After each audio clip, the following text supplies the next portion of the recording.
Hello mga Jo, for today's ganap nga ay gumawa lang pala tayo ng hand bouquet. Gumamit ulit tayo ng mga rosas, casablanca at gypsophilia. Mga so ito nga pala yung ginagawa kong ready to sale na kung sakaling may dumating na customer. Ito nga pala yung mga customer na nagmamadali na para bang sinusundot ang mga puwet. Pero nga kapag nagpagawa siya tapos minamadali niya ako, kulang na lang sabihin niya na magicking ko ang ginagawa ko, char.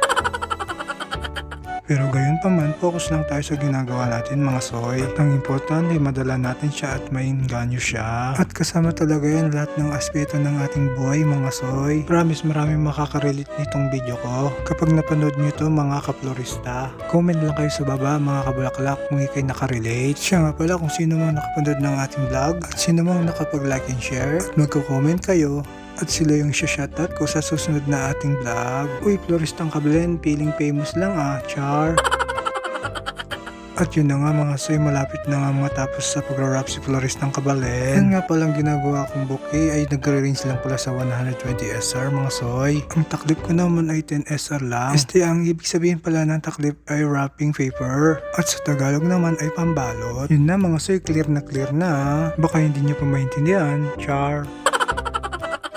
Habang hindi pa pala natatapos sa pagtataklip si floristang kabalen, i-shoutout ko muna ang mga pamilya ko sa Concepcion at saka sa Quezon. Shoutout sa inyong lahat. Kung mapapanood niyo naman ito, speaking of Quezon, dyan pala ako pinanganak. Dyan pala ako naging presidente ng Pilipinas. Manuel L. Quezon pala ang pangalan ko, char.